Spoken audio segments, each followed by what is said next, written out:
Shalom à tous, Shabbat Shalom, dans la joie la plus complète. Oui, j'ai beaucoup de joie depuis que nous sommes entrés dans une saison d'autorité.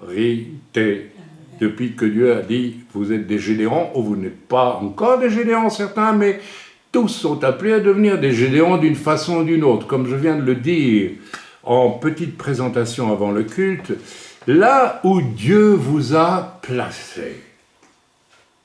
Retenez ça. Si vous ne retenez pas ça, il y a une immense défaillance dans votre vie chrétienne, messianique, appelez ça comme vous voulez. Là où Dieu vous place, vous avez quelque chose à faire pour Dieu, toujours. Vous avez ou quelque chose à apprendre, peut-être au début, quand on est un jeune chrétien, on doit apprendre, donc Dieu vous conduit, normalement, vous conduit vers une œuvre, et vous savez que vous y avez votre place, et vous apprenez. Mais cette période-là doit très rapidement s'enclencher sur autre chose. Voilà. Je me souviens, quand j'étais un jeune chrétien dans une assemblée de Dieu en Belgique, que là où Dieu m'a vraiment établi, fidélisé, après une réelle conversion, pendant peut-être 6 mois, je me souviens, j'allais au culte, je dévorais tous les moments je demandais presque au pasteur, pourquoi tu ne fais pas de réunion tous les soirs? Moi j'ai besoin d'apprendre, j'ai soif, je veux savoir, j'aime Dieu, puis voilà. Et puis, au bout de 6 mois, je me souviens, j'étais au culte, et je regardais les gens dans l'église, je dis, tiens, ce groupe-là, c'était des chrétiens espagnols extrêmement aimables et gentils et sympathiques, il n'y avait aucun problème de ce côté-là.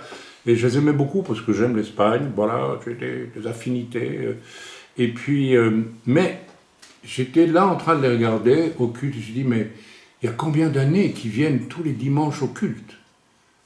Ça fait au moins 20 ans. Et à part ça, quoi?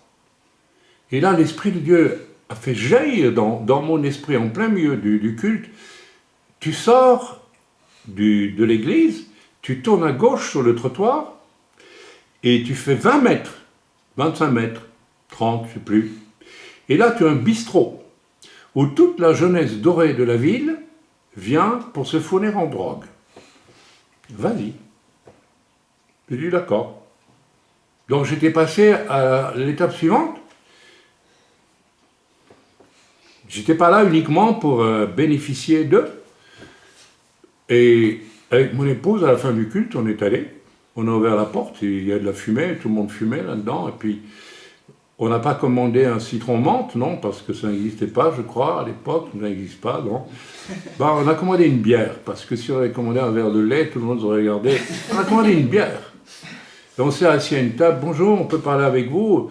Alors, les gens nous ont regardé d'un drôle d'air. Ils ont bien senti qu'on n'était pas du milieu. Vous voyez, c'était la jeunesse dorée, un peu de la ville qui était là. Et ils m'ont dit, mais oui, pourquoi pas? Et on a commencé à leur parler, et puis leur parler du Seigneur. Mais figurez-vous qu'ils nous ont écoutés. Donc, c'est pas difficile.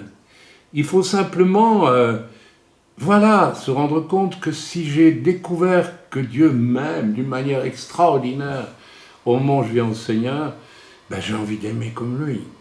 Et à partir de ce moment-là, là où Dieu me place, par amour, je vais écouter le Seigneur, il va me parler et je vais commencer à agir. Alors pourquoi certains ne le font pas? Tout simplement, on va essayer de comprendre ça à travers le message d'aujourd'hui qui va s'intituler « Les Gédéons de ce temps, forteresse d'autorité, l'enlèvement de l'Église, et règne dans le millénium ».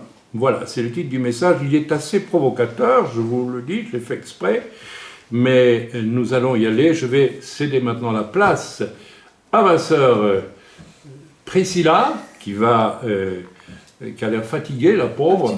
Elle est fatiguée, mais c'est vrai qu'elle a beaucoup à faire. Elle élève 2 enfants qui sont... je vais vous dire, je vais vous donner un témoignage, je la vois à l'œuvre, c'est une bonne mère. Amen.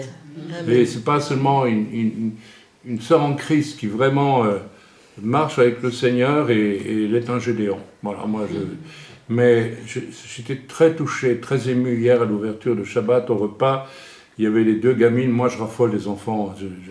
Voilà, j'aime cette parole de Jésus qui dit « Laissez venir à moi les enfants ». Et puis j'observais aussi la manière dont elle les prenait dans ses bras et pas du tout irritée, pas du tout énervée. Alors que, je disais de la petite, elle a l'air calme, elle m'a dit « Oh, si tu savais ». Mais néanmoins, elle avait quand même toute cette belle affection de mère, sans faille.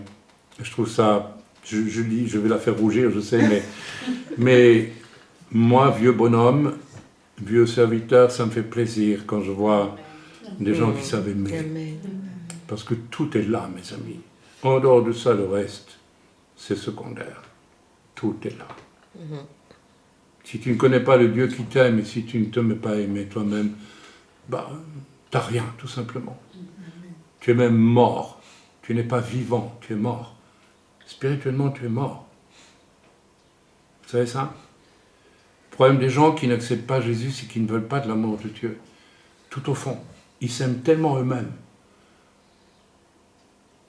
Or, pour recevoir l'amour de Dieu, il faut réaliser sa défaite, sa propre défaite.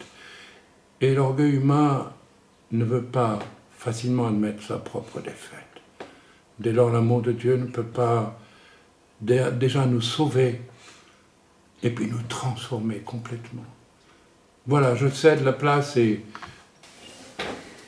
Bonjour à tous, frères et sœurs, nous allons aller dans la louange tous ensemble. Tournez les yeux vers le Seigneur et rayonnez de joie. Chantez son nom de tout votre cœur, il est votre sauveur. C'est lui votre Seigneur.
Seigneur, oh oui, tournons nos yeux vers toi, Seigneur mon Dieu, parce que tu es le Dieu Tout-Puissant, Seigneur, et moi je veux te remercier, Seigneur, pour tout ce que tu as fait cette semaine, Seigneur, que ce soit pour moi ou pour mes frères et sœurs, parce que même dans les petites choses, Seigneur, tu es là, et vraiment je te bénis et je te remercie, Seigneur, pour qui tu es et pour ce que tu fais, et Gloire à toi, vraiment que toute la gloire te revienne, Seigneur. Je te bénis, je te rends grâce pour tout ce que tu fais aussi autour de nous, Seigneur. Merci, Père éternel. Amen. Alléluia. Gloire à toi, Seigneur. Je me joins à la prière de ma sœur, Seigneur, pour te remercier, te rendre gloire, te louer, Seigneur, cet après-midi. Que vraiment, merci, je te loue, Seigneur, de tout mon cœur, Seigneur. Que nos louanges montent à toi, Seigneur, comme des parfums de bonne odeur, Seigneur. Merci pour toutes ces merveilles que tu as accomplies ces derniers temps, Seigneur, et que tu vas encore accomplir, Seigneur. Vraiment, je te rends gloire et honneur, Seigneur, au nom puissant de Jésus. Amen. Alléluia, Alléluia, Bétis les Shama. Alléluia, Alléluia, Bétis les Troua. Kone Shama, te Alléluia. Alléluia, Alléluia, Kone Shama, te Alléluia. Alléluia, Alléluia, Alléluia, louange à l'Éternel. Alléluia, Alléluia, gloire au Dieu d'Israël. Gai tambourin, cymbales sonores, retentissez en son honneur. Encore, gloire au grand Dieu sauveur. Amen, oui Seigneur, mon Dieu, je te bénis, je te loue Seigneur. Ce que tu es merveilleux Seigneur mon Dieu. Et tu veux nous sauver, tu nous reprends, tu nous exhortes, tu nous fortifies, tu nous guides Seigneur. Là où on ne s'attend même pas Seigneur mon Dieu, tu nous fais aller dans des endroits où on ne connaît pas, on ne sait pas, mais toi tu es là.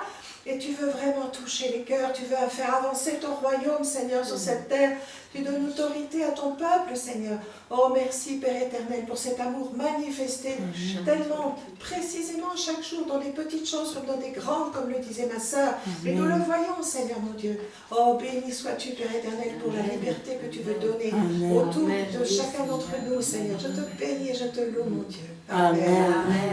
À celui qui nous aime, qui nous a délivrés de nos péchés par son sang et qui a fait de nous un royaume des sacrificateurs pour Dieu son Père. À lui soit la gloire et la puissance.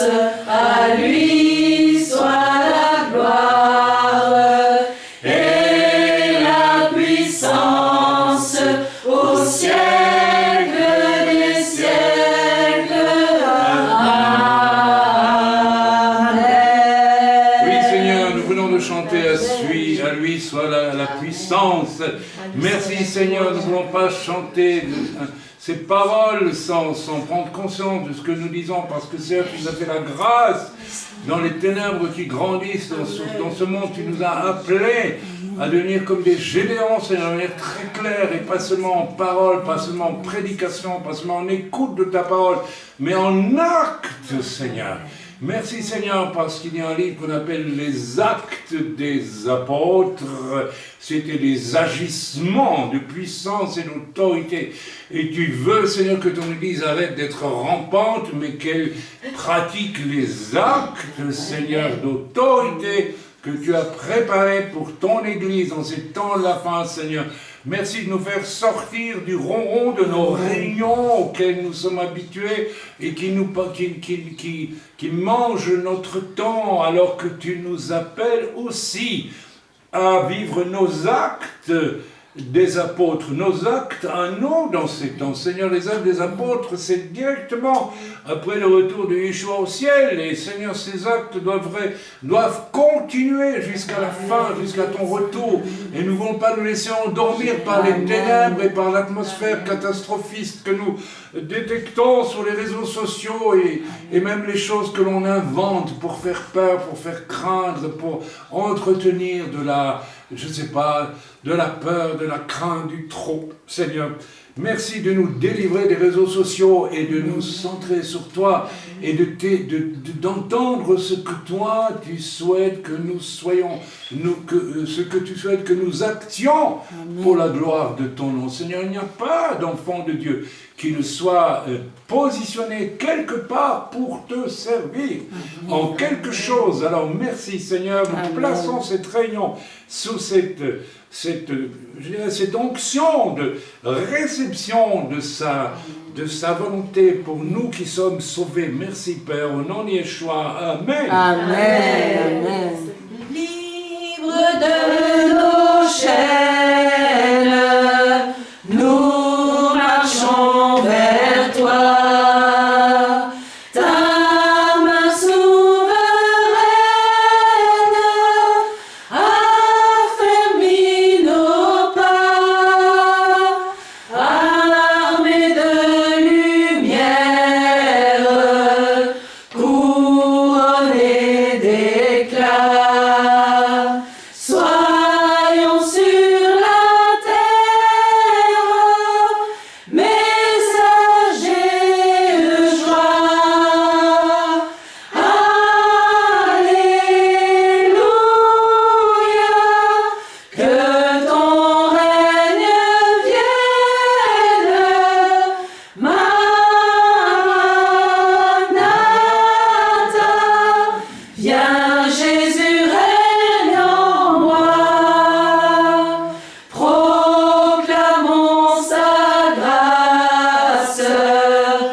Pour toujours, il a dans son amour versé en moi sa vie et son retour, car Jésus est vivant. Chante Alléluia, car mon Sauveur est vivant. Alléluia, chante Alléluia, chante Alléluia. Car mon Sauveur est vivant. Amen. Alléluia. Merci Seigneur. Eh bien, je pense que c'est le moment de repasser le micro à Raïm. Ouais, soyez bénis. Alors voilà, frères et sœurs, c'est merveilleux. C'est un exemple de coordination dans l'esprit parce que l'avant-dernier chant, j'ai eu une vision extraordinaire et puis Dieu m'a dit c'est fini pour la louange, il faut passer à la parole de Dieu. Et puis j'ai vu que j'ai pas fait signe à la sœur, rien du tout. Et puis c'est elle-même qui a dit voilà, c'est le moment de repasser le micro à Raïm pour la prédication. C'est merveilleux parce qu'on a eu exactement la même pensée. Et même, on a la même pensée que le dernier chant était de trop. Vous allez dire, non, c'est trop... Oh non, comment oses-tu dire ça? Une louange à Dieu. Mais si Dieu ne te demandait pas de le faire à ce moment-là. Oui, ça va jusque-là, la relation avec Dieu. Et du coup, lorsque le dernier moment, quand vous avez chanté Maranatha, c'était fort. Il y avait une présence de Dieu incroyable. Et puis j'ai vu que nos louanges faisaient monter une colonne de lumière sur toute la région ici. Vraiment. Donc, alors attention, c'est pas la louange qui fait monter c'est votre consécration dans la louange. Parce qu'on peut chanter ce chant sans avoir aucun... c'est comme la prière, on peut prier. S'il n'y a pas une consécration, nos prières ne servent à rien et Dieu ne les écoute même pas.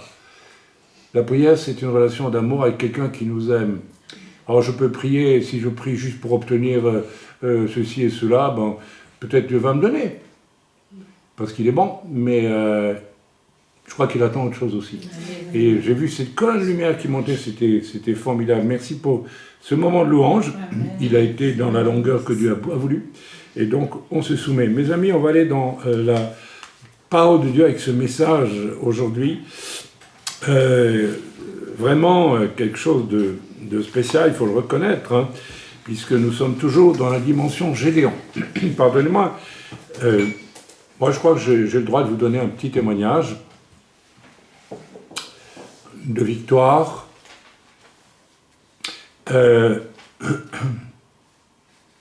Vous le savez, après la proclamation qui a été faite dans une certaine ville, je suis tombé malade. Et plusieurs parmi nous étaient souffrants aussi.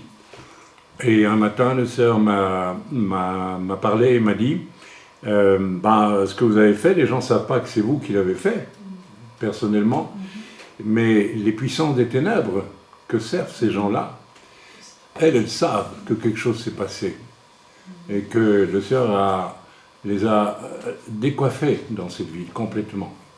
Donc le Seigneur m'a montré, ils se sont réunis, et je crois que c'est important de le dire, parce qu'on ne se rend pas compte que nous sommes dans un monde où il y a des combats à mener, vous savez, on ne peut pas...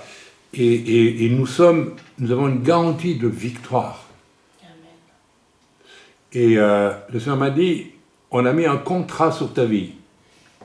Un contrat. On a voulu que tu meurs. Et à ce moment-là, j'ai compris que depuis un jour ou deux, cette bronchite que j'avais était en train de se dégrader gravement, au point que j'allais devoir être hospitalisé. Et je le voyais venir. Et puis Dieu a arrêté les choses au bon moment, il m'a dit non, prends autorité sur ce contrat de mort qui a été... Et je sentais dans ma poitrine une blessure, il y avait une blessure. Moi je croyais que ça venait de la bronchite, mais en fait c'était autre chose. Il y avait vraiment quelque chose qui m'avait atteint.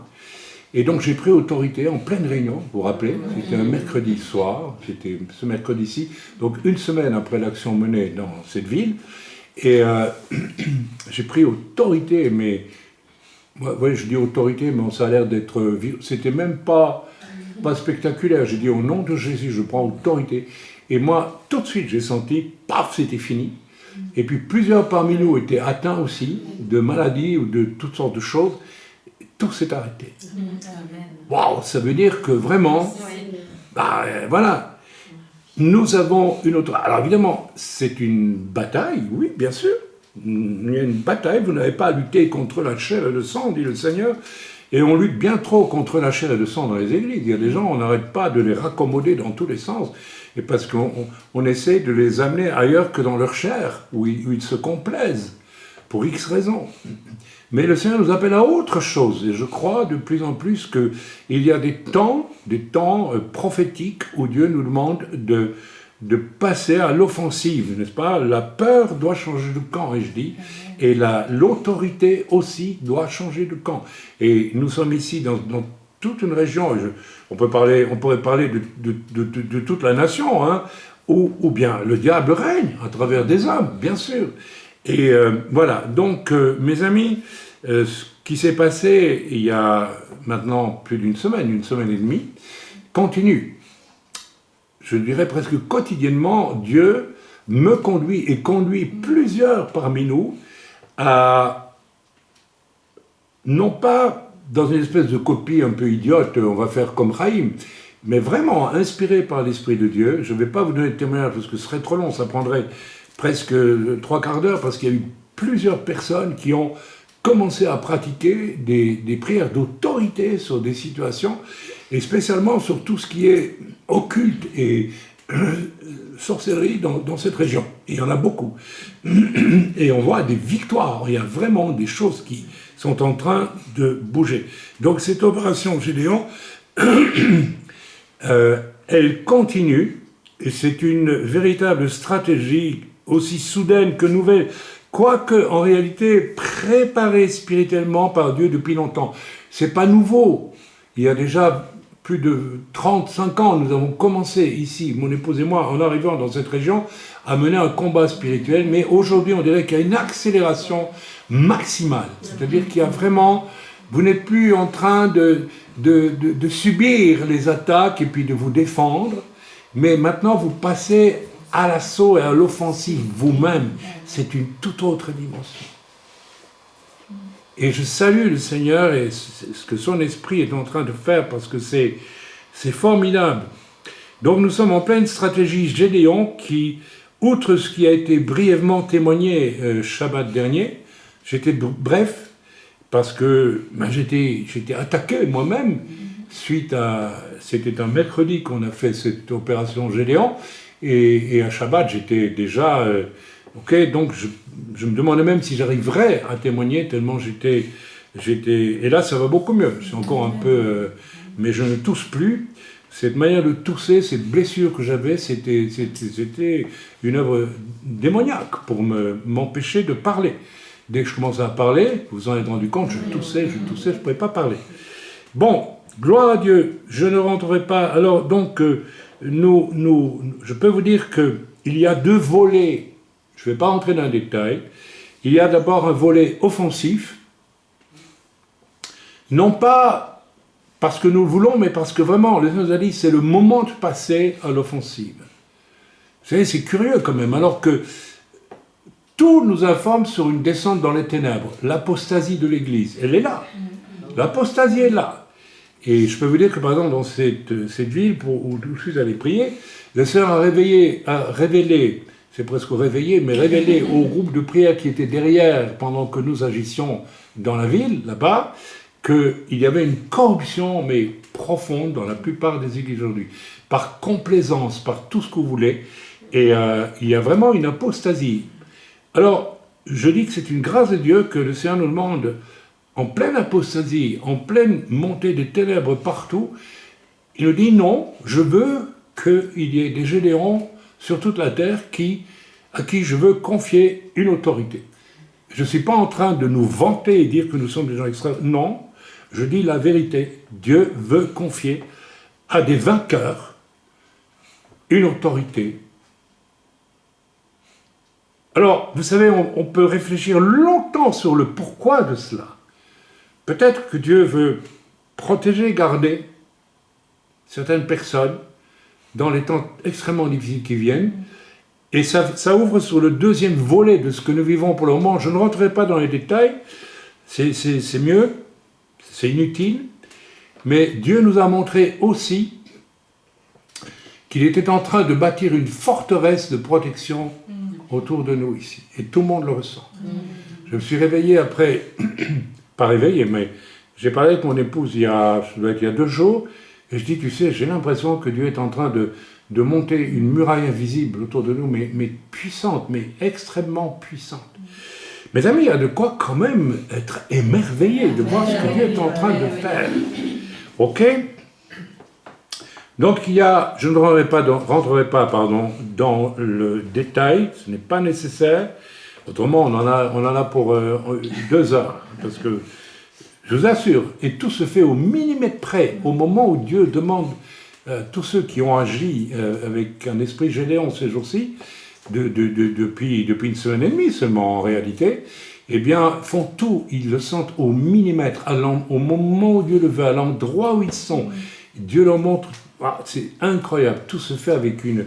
De la même façon que j'ai su que la louange se terminait, tu l'as su, crac, paf, nous obéissons, et nous allons de plus en plus devoir, et nous devons, et c'est une grâce de Dieu, marcher dans cette obéissance. Ok ?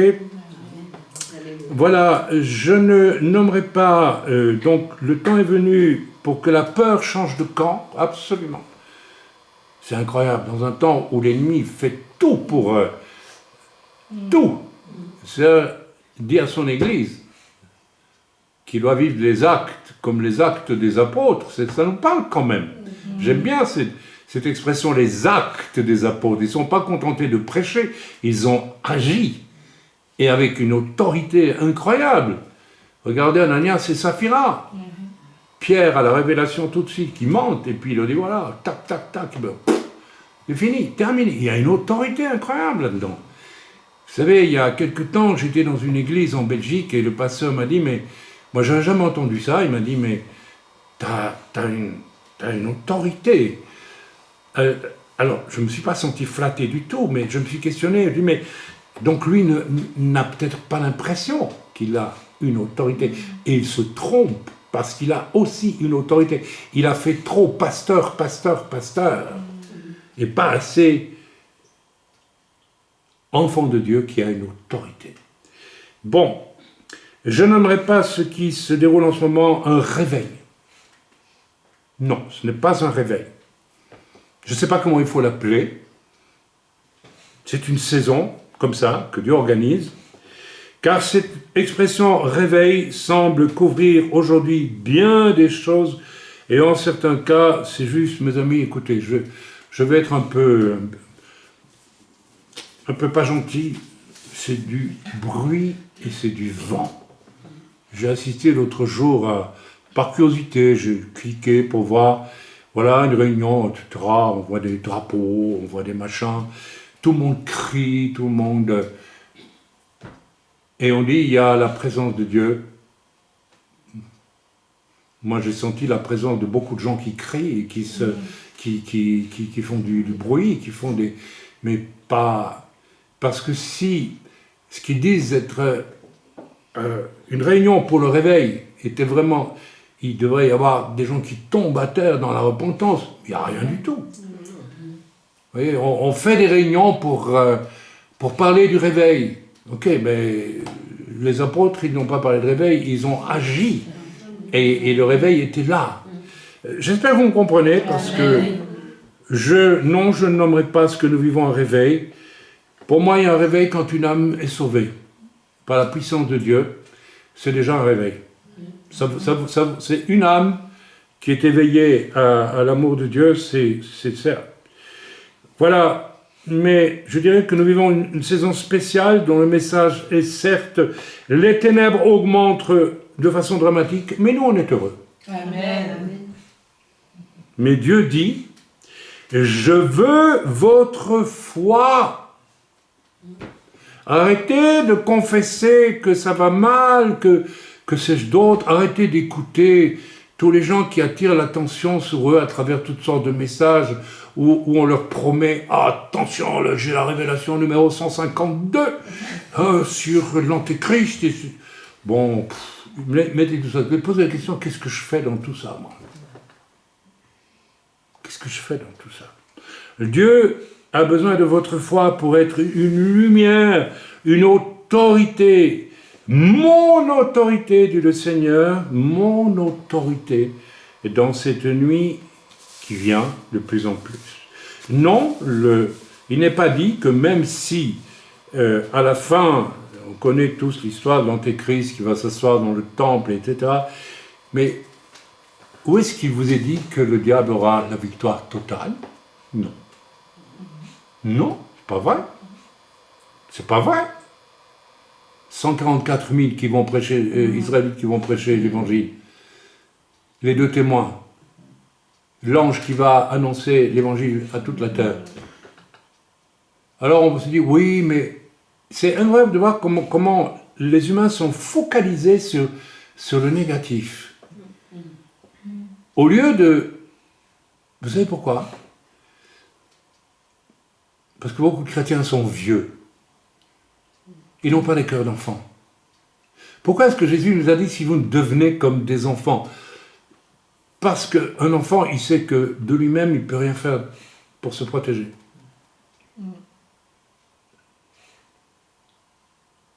Vous avez déjà vu un enfant qui va offrir des fleurs à un président? Par exemple, j'ai vu l'autre jour une petite vidéo d'une gamine qui va offrir des fleurs à Poutine, je pense. À Poutine. Un adulte, puissant et tout. Et puis la gamine, elle ne respecte pas le protocole, elle se jette presque dans ses jambes. « Oh, une fleur pour toi !» Et là il est brisé dans son... là, il se laisse toucher quand même. Vous voyez comment un petit bout de chou peut bousculer un homme puissant. Eh bien, c'est exactement ce que Dieu vous demande de devenir, mais vous êtes bien trop plus près de Poutine que de l'enfant qui offre des fleurs. Et c'est pour ça que vous réfléchissez en adulte surtout. Vous vous inquiétez, vous observez, que sais-je d'autre. Alors que, si nous devenions des enfants, eh bien, les choses changeraient, mais du tout au tout. Questionnez-vous. Vous savez, l'autre jour, je lisais quand même dans l'Écriture que Jésus aimait les enfants. Alors, nous avons eu des enfants devant ici, et moi, j'aime les enfants. Je suis désolé, je les aime plus que les adultes, je dis franchement. Pourquoi ? Parce qu'un enfant, il croit ce que vous lui dites. Il le met en pratique.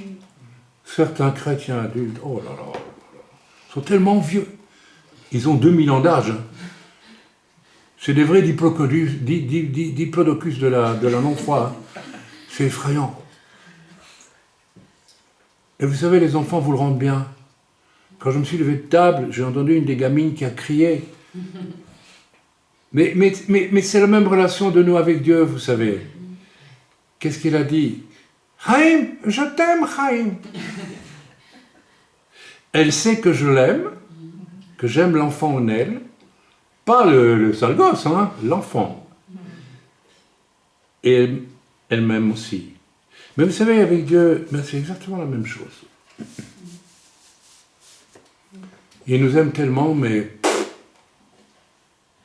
peut-être on a été élevé de manière tellement dure ou tellement peu aimante qu'on doute de l'amour de Dieu. Mais on n'a pas à douter de l'amour de Dieu. Si on n'a pas reçu d'amour, eh bien, cherchez-le. Amen. Cherchez. Amen. Cherchez, vous trouverez, dit l'Écriture. Même l'amour, oui. Nous avons tous manqué d'amour. Mais il y en a qui cherchent et qui trouvent Dieu, qui les aime, et il y en a qui cherchent jamais et qui construisent un univers sans amour, avec du raisonnement, etc., etc. Mais voilà, ce que nous avons vécu, je reviens à mon sujet quand même, nous avons vécu, n'est-ce pas, il y a 1 semaine et demie, en réalité, toutes les villes, toutes les régions, toutes les nations, dans leur histoire, n'est-ce pas, ont connu une série d'événements qui les ont satanisés, si vous voulez, d'une certaine façon, qui ont mis des puissances des ténèbres comme des entités qui les dominent. On connaît tout ça, on a déjà tous entendu parler de cela, je ne vous apprends rien. Nous n'avons pas à lutter contre la chair et le sang, mais contre les puissances, les dominations, les autorités. Ce sont des grades différents dans le monde angélique déchu de Satan. Ok ? Donc, il n'y a aucune ville, aucune nation, aucun village, aucun rien du tout, aucune agglomération. Vous avez 2 humains ensemble, 3, vous avez, à tous les coups, vous avez très vite des puissances démoniaques parce que l'un trompe la femme de l'autre va faire ceci ou cela, et c'est parti. Donc, voilà. Et donc, nous savons que Satan a reçu un pouvoir sur la terre avec la chute de l'homme. Et il l'a tellement reçu qu'il a même proposé à Jésus, si tu t'inclines devant moi, si tu m'adores, je te donnerai autorité sur toutes les nations. Vous voyez comme c'était... ça ne pouvait pas marcher. Parce que Jésus était quand même intelligent, il s'est dit d'accord, mais donc j'aurai pouvoir sur toutes les nations, mais c'est toi qui seras mon chef. Donc il y a un truc qui ne va pas. Mais vous voyez ce problème d'autorité. Vous voyez, ça se joue, depuis la chute, ce problème d'autorité se joue sans arrêt. Abel a compris qu'il avait une autorité en commettant un acte prophétique, en annonçant l'agneau, n'est-ce pas, qui sera sacrifié pour le péché du monde. Abel n'a pas compris ça, il a dit, tiens, moi je vais utiliser mon autorité. Moi je vais donner du sens à ma vie. Ça a mal fini, ça finit toujours très mal. Et généralement, les Caïns finissent toujours par tuer les Abel. Dans l'Église, nous avons des Caïns et nous avons des Abel. Nous avons des gens qui sont aptes parce qu'ils ont rencontré un Dieu d'amour et qu'ils ont des cœurs d'enfants, ils sont aptes pour une grande autorité. Et vous en avez d'autres qui ne veulent pas la rencontre d'un Dieu d'amour parce qu'ils préfèrent rester comme ils sont et ils sont aptes pour des œuvres de contre-autorité et de destruction jusque dans l'Église. Amen. Mais c'est bien le fruit de ce qui s'est passé, n'est-ce pas? Mais Dieu, excusez-moi, a prévu, et ça c'est merveilleux, des surprises, d'étonnantes surprises. En fait, si vous lisez la Bible, vous allez voir, n'est-ce pas, un parcours de l'œuvre de Satan sur la terre, et puis de temps en temps, vous avez comme ça, tchac, une surprise. Vous avez une Déborah qui se lève, vous avez un Moshe qui se lève, vous avez un Yeshua qui se lève. Et lui, c'est la totale. Après lui, il n'y a plus. Enfin, il y a nous aussi, on est sur la terre. Ok, c'est donc tout ça, le fait d'avoir de l'autorité, c'est aussi un fruit direct de ce que Jésus a vécu à la croix pour nous. Il est mort à la croix aussi pour nous, pour que nous ayons cette autorité. En devenant des enfants, en baignant dans cet amour, en découvrant aussi, c'est incroyablement difficile à comprendre pour certains, que la première chose que Dieu va me montrer quand je le cherche, parce que je suis désespéré de manquer d'amour, dont je vais chercher Dieu qui est amour. Même inconsciemment, je cherche. Il y a des gens qui ne cherchent pas, je ne sais pas pourquoi ils ne cherchent pas. Peut-être qu'ils ne veulent pas de Dieu en réalité. Ils veulent utiliser Dieu comme les païens. Beaucoup de chrétiens ressemblent à des païens. Ils veulent utiliser Dieu à leur profit, à leur avantage, mais ils ne veulent pas vivre pour Dieu. C'est un drame. Mais Jésus à la croix nous a donné le pouvoir d'avoir de l'autorité en son nom, et en ce temps, il convoque des Gédéons, et pas que, croyez-moi. Et alors que nous supposons presque, nous suffoquons presque complètement, tant les ténèbres augmentent autour de nous, n'est-ce pas? Dieu, au nom de Yeshua, de Jésus, et par la puissance de son triomphe, ouvre une fenêtre de sa puissance. Et rien ne peut l'arrêter. C'est pas merveilleux, ça? Amen. Rien. Si. Le diable ne peut pas l'arrêter. Dieu ne l'arrêtera pas parce que c'est son vouloir. Mais l'homme peut l'arrêter. Tous les réveils dans l'histoire de l'Église ont été arrêtés par des hommes jaloux. J'ai connu des épisodes de réveil dans mon ministère. Je me rappelle en Italie, vous connaissez tous mon témoignage, c'était extraordinaire. Dans une maison où jamais l'évangile n'avait été prêché, parce que tout ça a été catholique, n'est-ce pas? Et puis des paroles de connaissance, des miracles, des conversions, des baptêmes, et puis derrière mon dos, des hommes d'église, en mon absence, sont venus et ont détourné tout ça. Ils ont arrêté un réveil, sans la moindre gêne, parce que c'était des Caïns déguisés en Abel. Oui, ça existe.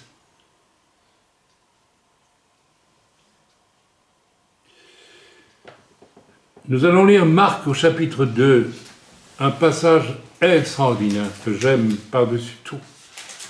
C'est le triomphe de l'amour de Dieu face à la bêtise, à l'incrédulité et à la jalousie des hommes qui n'ont pas l'esprit de Dieu et qui n'ont que la lettre. Le pasteur italien et son diacre qui m'ont massacré mon réveil pour attirer les gens dans leur église étaient de ces gens-là. J'ai connu ça ailleurs aussi, vous savez. Si vous servez vraiment Dieu avec votre cœur et que Dieu vous utilise pour vivre des choses de grande autorité quelque part, attendez-vous. Je vous préviens tout de suite, prenez vos précautions. Parce que vous verrez des 10 serviteurs de Dieu qui construisent pour leur propre gloire venir essayer de vous voler ce que Dieu vous a donné. Je ferme la parenthèse. Lisons Marc 2. Quelques jours après, Yeshua revint à Capharnaüm. On apprit qu'il était à la maison, probablement la maison de Pierre, qui était en face de la synagogue. Pour ceux qui ont visité Capharnaüm, dont Capernaum en français, ils connaissent. Et il s'assembla un si grand nombre de personnes que l'espace devant la porte ne pouvait plus les contenir. Et il leur annonçait la parole. écoutez, il s'amassait un si grand nombre de personnes. Est-ce que nous ne rêvons pas tous de ce moment où là où nous serons, et ce temps, mes amis, je vous l'annonce, il va venir. À un moment donné, quand nous serons suffisamment nettoyés, suffisamment enfants de Dieu, suffisamment remplis d'autorité, les gens vont ressentir quelque chose. Et ils viendront. Je vous annonce ça prophétiquement. Les gens viendront et se convertiront. Il va y avoir un temps de réveil, mais le réveil, il se fera autour de gens particuliers. Et pas autour des grandes prédications de ceci ou de cela, ou de réunions dites de réveil. Je n'y crois pas un instant, je vous le dis tout de suite.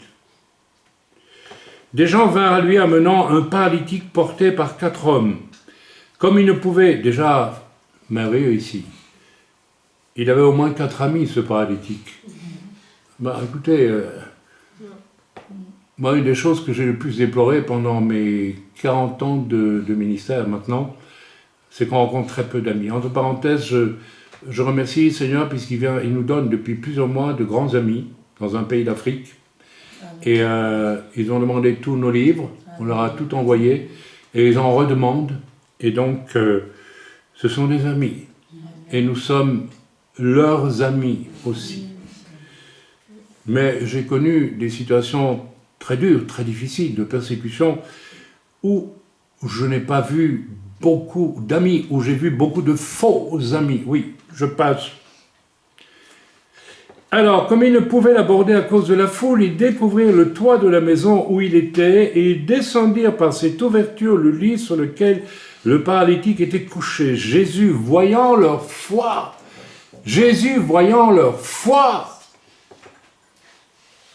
ce qui vous manque beaucoup, c'est que vous n'avez pas de foi, vous ne mettez pas, votre foi est peureuse, elle tourne autour de vos besoins, de votre personne, et elle n'est pas rendue libre pour le royaume de Dieu. Or, le Seigneur nous a enseigné de plusieurs façons à quoi me servirait de gagner le monde entier pour ma sécurité terrestre si je perds mon salut. Donc, le Seigneur ici, voyant leur foi, dit au paralytique, écoutez, rendez compte, mon enfant, tes péchés sont pardonnés. Vous vous rendez compte de ça? Il commence par là, tes péchés sont pardonnés. Il y avait là quelques scribes qui étaient assis et qui se disaient, au-dedans d'eux, comment cet homme parle-t-il ainsi? Il blasphème. Qui peut pardonner les péchés si ce n'est Dieu seul? Bah oui, mais t'as Dieu en face de toi et tu ne le sais pas. Parce que t'es tellement vieux. T'es vieux de chez vieux. T'es un vieux croton religieux et tu ne vois même pas quand Dieu est en face de toi. Et certains chrétiens raccommodés de partout sont tellement raccommodés qu'ils ne voient même pas quand Dieu est là en face d'eux, ils ne le voient pas. Ils ne veulent pas le voir ou ils ne peuvent pas le voir, je n'en sais rien. Mais en tout cas, c'est leur problème. Ça veut dire qu'ils n'ont pas cherché, ils n'ont pas rencontré, ils n'ont pas voulu. Et ils ont passé par tout le processus qui est très simple. Hein. Tu cherches l'amour, tu me cherches, dit Dieu, tu vas me trouver. Mais d'abord, tu vas savoir qui tu es devant moi. C'est-à-dire un tas de souillure. Ok? Après ça, ah, Seigneur, c'est moi ça. L'autre jour, j'ai écouté un pasteur qui prêchait et qui disait que au moment du Covid, Dieu lui a montré, il ne l'a jamais dit en public, mais là, il l'a confié dans un auditoire restreint. Dieu m'a montré tout ce qu'il voyait chez moi et c'était pas beau. Hein. Mais au moins, il l'a vu. Combien de chrétiens ne veulent jamais voir à quel point devant Dieu ils sont mais pas beaux du tout. Et même quand on est chrétien, Dieu continue encore à charcuter là où il faut, à couper. Et puis même à la fin, dépoussiérer. Moi, je suis dans une phase intéressante, j'ai de la joie. Dis me dépoussière. Dieu m'a dit, il faudrait que tu abandonnes telle et telle chose, c'est inutile pour ton service, oublie ça. Ça ne vous regarde pas, c'est entre moi et Dieu. Hein, mais je dis, merci Seigneur, tant mieux. C'est plus facile en plus. On abandonne des choses qui ne sont pas... On continue. Il y avait donc là quelques scribes qui étaient assis. Ils étaient assis, ça c'est intéressant. Tout le monde est debout, mais eux, ils sont assis. Les religieux sont toujours racistes, vous avez remarqué? J'ai fait une fois une réunion dans le sud de la France, dans une, je ne dirais pas où, parce que... Et on m'avait invité parce que c'était une église pentecôtiste, on va dire, qui était un petit peu... qui avait de gros problèmes, hein. Le pasteur lui-même avait des problèmes, tout le monde avait des problèmes dans cette église. Et bon, ils m'avaient appelé parce qu'ils avaient entendu certains de mes messages, ils trouvaient que c'était intéressant, ils estimaient que j'étais un apôtre, c'est leur responsabilité, hein. Moi, voilà. Et alors, il y avait ce jour-là des commissaires du peuple. Vous savez ce que c'est, les commissaires du peuple? C'est, en Russie, pendant la révolution communiste, il y avait des commissaires du peuple, c'est-à-dire des gens qui venaient contrôler dans les kolkhozes, les sovkhozes et partout si vous étiez bien dans la ligne du parti. Article numéro 1, article numéro 2, numéro 3, alinéa 25, t'es pas dans la ligne du parti, goulag, mon ami. Et j'ai vu dans la salle deux commissaires du peuple de cette dénomination qui avaient été délégués là pour vérifier. Et pendant que je priais, il y avait des petits sourires et des petites discussions pour mettre en doute ceci, cela. Résultat, j'ai rien pu faire de bon là-dedans, mais rien du tout. Je crois que la situation était pire encore après. Ils étaient assis, moi j'étais sur l'estrade, je prêchais, je suais, je me donnais. Hein. Ils étaient bien assis au fond, les jambes croisées, comme ça, bien, on voyait qu'ils avaient bien mangé en plus, c'était bien repus, et puis ils parlaient entre eux, voilà, les commissaires du peuple religieux, discutaient entre eux. C'est glaçant, j'ai vécu ça un jour aussi dans une dénomination des gens du voyage, où un jour, on avait des réunions magnifiques. J'ai déjà témoigné de ça. Hein. Et puis un jour, j'ai vu dans une église un homme qui était là. J'étais glacé. Il était envoyé pour vérifier. Mais alors, pendant tout mon message, il scrutait tout au millimètre pour voir si. Apparemment, ça s'est bien passé.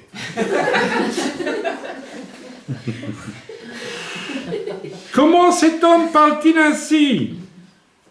Comment parle-t-il ainsi? Il pardonne les péchés.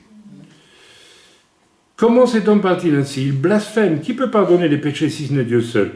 Jésus, ayant aussitôt connu par son esprit ce qu'ils pensaient au-dedans d'eux, leur dit: pourquoi avez-vous de telles pensées dans vos cœurs? Messieurs les religieux, lequel est le plus aisé, de dire au paralytique: tes péchés sont pardonnés, ou de dire: lève-toi, prends ton lit et marche? Or, afin que vous sachiez que le Fils de l'homme a sur la terre le pouvoir de pardonner les péchés, je te l'ordonne, dit-il au paralytique: lève-toi, prends ton lit et va dans ta maison. Et à l'instant, il se leva, prit son lit et sortit en présence de tout le monde, de sorte qu'ils étaient tous dans l'étonnement et glorifiaient Dieu, disant: nous n'avons jamais rien vu de pareil. Les scribes, je ne crois pas qu'ils ont glorifié Dieu. Ouais. Mes amis, ici, nous avons un hymne à l'amour absolu de Dieu qui transcende tous vos raisonnements religieux. Oh non, c'était pour les Juifs de l'époque. Vous croyez que les chrétiens aujourd'hui sont tellement différents, mais c'est la même chose. Mes amis,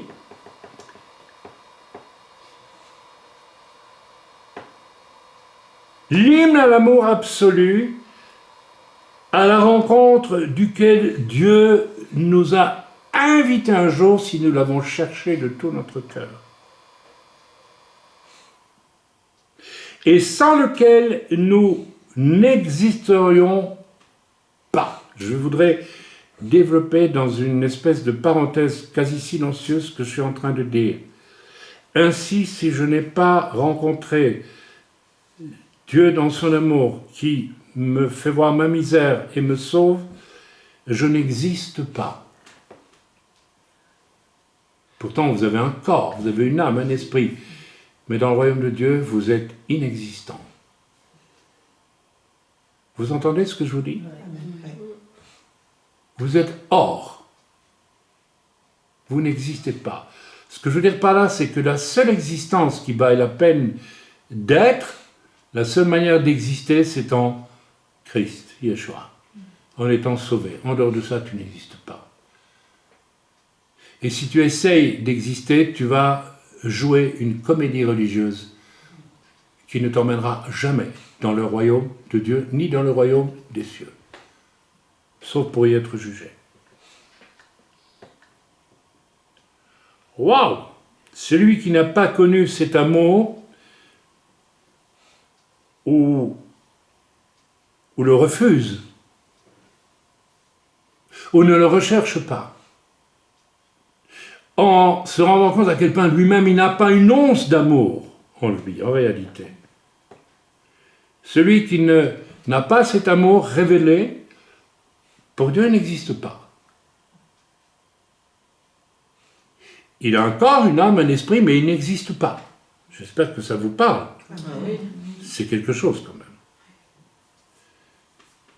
L'amour triomphant est dévastateur de tout ce que l'homme tente de fabriquer de religieusement correct et vain. Regardez la réaction des scribes ici, les assis. Ça me rappelle toujours un poème de Rimbaud qui s'appelle Les Assis. Vous avez déjà lu ce poème? C'est magnifique. Il caricature les employés assis, je ne sais dans quelle administration française, ils sont assis. Et vous arrivez au bureau avec vos soucis, vos problèmes, etc. Attendez, on va voir dans le dossier 151, alinéa 25, si vous avez droit ou vous n'avez pas droit, je me fous complètement de votre souffrance, puis les assis. Relisez ce poème de Rimbaud, Les Assis, c'est incroyable. Il y a beaucoup de gens assis, vous savez, dans les églises. Ah, il y a des assis, il y en a beaucoup. Oh là là là là, oh là là. On connaît la Bible très bien, on sait ce qu'il faut faire, etc. Mais on ne fait pas. On connaît, ah oui, on connaît. On a entendu tellement de prédications. On a suivi combien de séminaires, etc. Mais il n'y a rien d'autre, il n'y a rien de plus. Qui sont-ils, ces personnes? Eh bien, ce sont les scribes, les pharisiens, grands connaisseurs de la parole de Dieu, à un point inimaginable. Les pharisiens étaient les plus grands, les spécialistes, ils connaissaient à fond l'Écriture. Et c'est pour ça qu'ils suivaient Jésus, le traquaient en disant, mais voilà, l'Écriture dit, l'Écriture dit, l'Écriture dit. Et chaque fois, Jésus, avec une sagesse divine, empreinte d'amour, renversait leur raisonnement. Ok?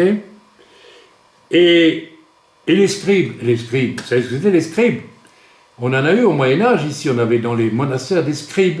Il y avait des gens qui écrivaient sur des parchemins avec une plume, et en vieux français, la Bible, ou je ne sais pas, peut-être des extraits de la Bible, j'en sais rien, bref. Mais du temps, en Israël, les scribes, moi j'ai rencontré un jour un scribe, et puis il faut voir le soin qu'ils mettent. Alors, ils ne sont plus qu'une plume et de l'encre. Hein. Ils sont devenus une plume, c'est tout ce qu'ils sont. Ils sont là. Il faut vraiment écrire parfaitement, là, etc., etc. Et au bout de la ligne, on recompte toutes les lettres pour voir si on ne s'est pas trompé. On ne s'est pas trompé, ça fait 25, donc c'est juste. Ligne suivante, j'écris. Ils sont absolument des connaisseurs. Mais est-ce que c'est mal? Ben non. Mais le problème, c'est que tout en perpétuant l'écriture elle-même qu'ils connaissent, ils sont aussi devenus de simples reproducteurs de l'écriture en écartant quelque chose d'essentiel, c'est-à-dire Dieu lui-même dans sa dimension d'agir par amour comme il le veut, quand il le veut. Mes amis, j'ai reçu et je recevrai, je suis sûr, des commentaires ou des mails de grands eschatologues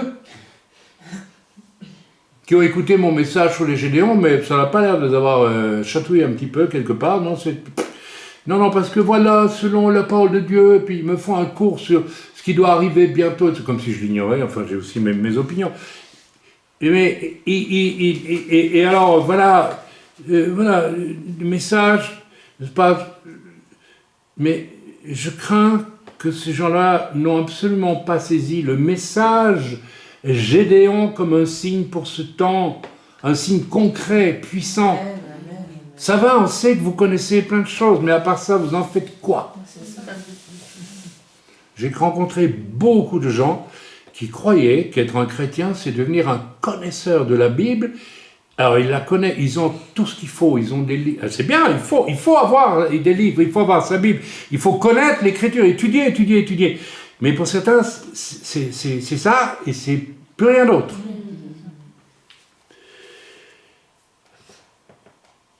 Mes amis, et cela en plus des Écritures à connaître, ce qui est bien entendu utile.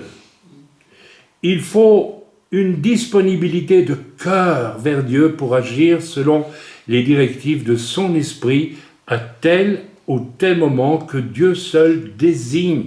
Et cela va engager notre foi. Ici, la connaissance littérale des Écritures n'est pas suffisante.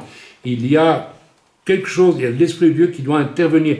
Et normalement, la connaissance des Écritures ne doit pas faire de vous des assis qui ne sont plus capables d'entendre la voix de Dieu pour agir.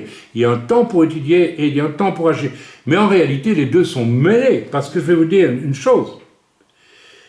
Il faut donc cette disponibilité, et en réalité, l'Écriture elle-même, s'il y a un premier degré quand nous le lisons, et que nous en sommes qu'au premier degré, et que nous lisons les commentaires, et que nous écoutons le commentaire de tel prédicateur, et que nous étudions, et nous sommes à un premier degré, nous sommes nulle part. Car il y a quelque chose de plus profond lorsque je lis l'Écriture elle-même. Il y a ce que l'Esprit veut me dire ou activer en la lisant par l'Esprit. Jadis, on appelait ça avoir un réma, une révélation. Et je peux vous dire que à chaque fois que je lis ma Bible, j'ai un nouveau réma. Je peux lire le même passage. Il y a des passages que ça fait 40 ans que je lis ma Bible. Chaque fois, Dieu m'ouvre une nouvelle facette. Et la facette que j'ouvre aujourd'hui à partir de ce passage dans Marc 2 n'est pas celle que j'aurais ouverte il y a un mois. Pourquoi? Parce que l'Esprit de Dieu est en mouvement.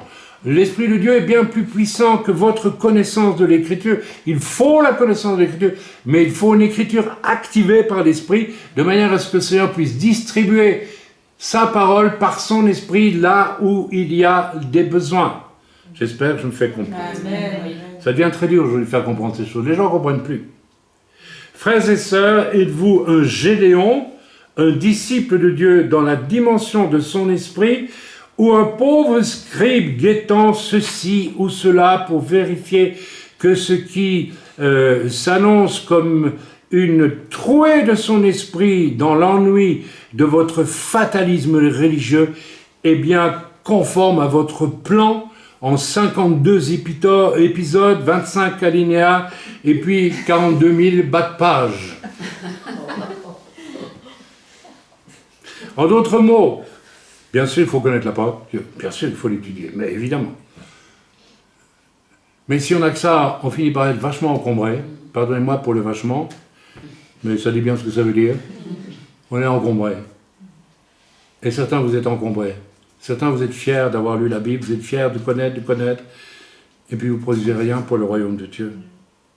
Mais l'Esprit, arrêtons de vouloir, mes amis, tout maîtriser avec un savoir finalement toujours partiel. Moi, je ne dirai jamais « j'ai compris » définitivement tel passage dans l'Écriture. Parce que chaque fois que je lis, il y a une facette différente qui apparaît. Je suis désolé.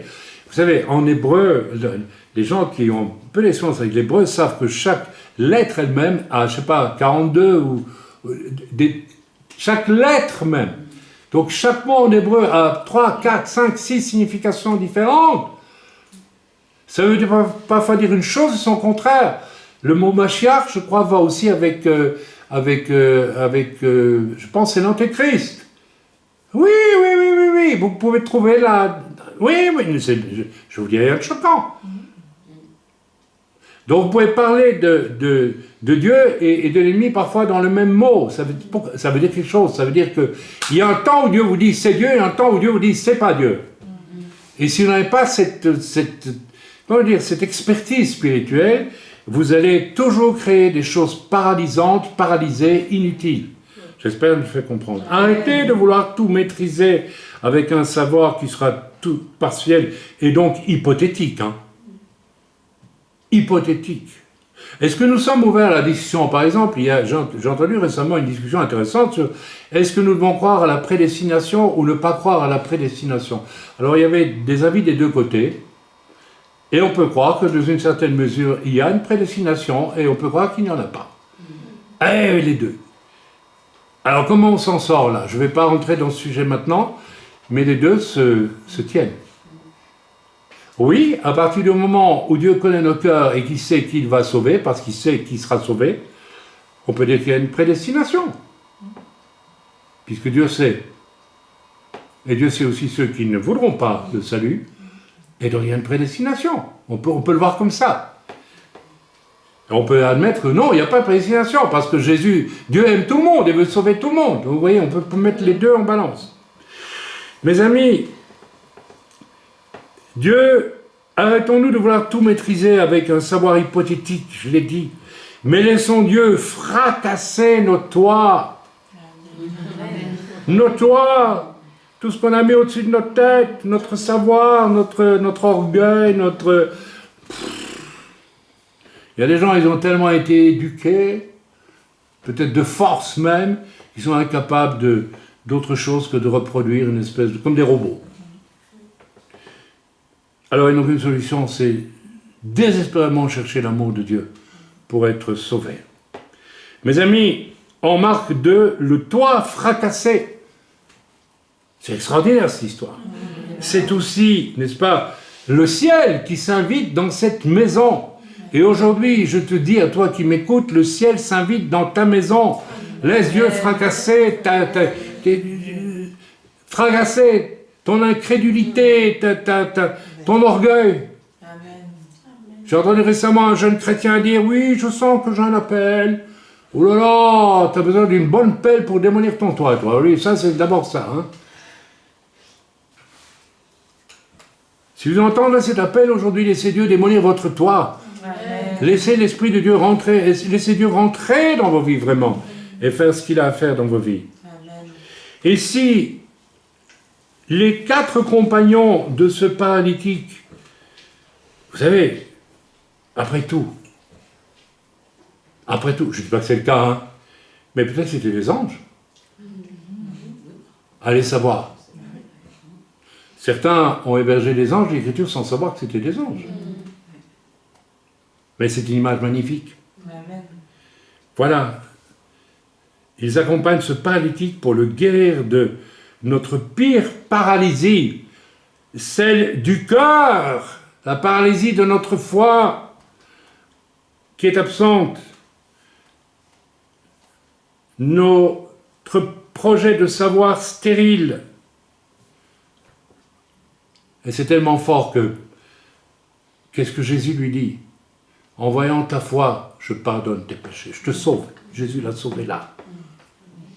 Il avait le pouvoir de le sauver. C'était difficile? Non. Il a vu sa foi. Ce paralytique, il était dans sa maison quelque part, peut-être même pas à Capharnaüm. Il a entendu parler de Jésus, il a dit, il faut que j'y aille. Je veux rencontrer Dieu. Il n'a peut-être pas pensé que c'était Dieu, mais au fond de lui-même, si, quelque part. Et il est allé, tout paralytique qu'il était, et il a dit à ses amis, qui étaient peut-être des anges, je ne crois pas qu'ils étaient des anges, mais peut-être, pourquoi pas, démolissez le toit, montez, et descendez-moi. Vous vous rendez compte quelle foi? Vous vous rendez compte quelle recherche de Dieu?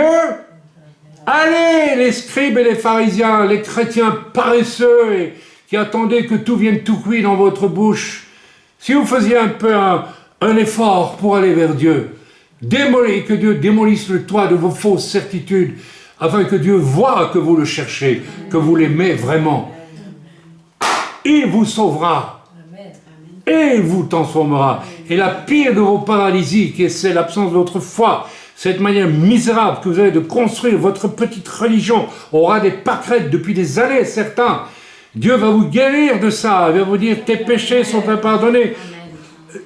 Abandonne ton incrédulité, lève-toi et va me servir. Voilà le message que le Seigneur. Mes amis, le Seigneur, pour combien de temps ces jours, je ne sais pas, car ce n'est pas Dieu qui arrêtera de vouloir manifester sa gloire d'amour pour en attirer un grand nombre à lui, car c'est l'homme, le scribe, le pharisien, le chrétien incrédule, le chrétien qui n'a jamais cherché Dieu de tout son cœur. Et nous en avons dans toutes nos églises. Et ces gens-là sont toujours en train, d'une façon ou d'une autre, d'amener la mouise dans l'église. Ils ne peuvent pas produire de bons fruits. Ils ne sont pas vivants dans le royaume de Dieu.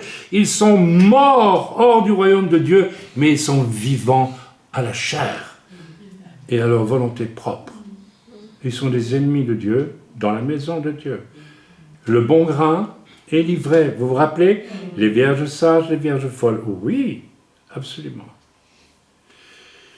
Waouh! Car c'est l'homme, le scribe, le pharisien, n'est-ce pas, savant mais incrédule, n'est-ce pas, faussement intellectuel, autoglorificateur, non avoué, avec du matériel acquis de Dieu, ou plutôt détourné, parce qu'il parle avec la parole de Dieu, hein, attention, ils connaissent, hein, qui tente de stopper Dieu dans ses trouées de lumière.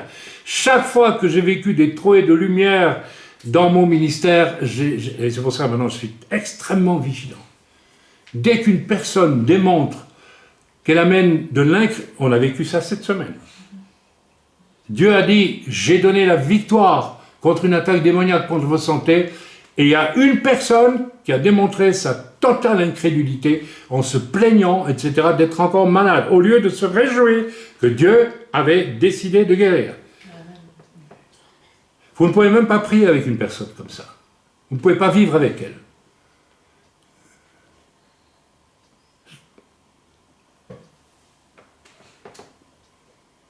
Mais je sais en lisant les Écritures qu'il y a toujours des trouées divines dans l'univers de notre orgueilleuse rébellion, au cœur de laquelle nous succombons en secret au péché, car Dieu nous résiste.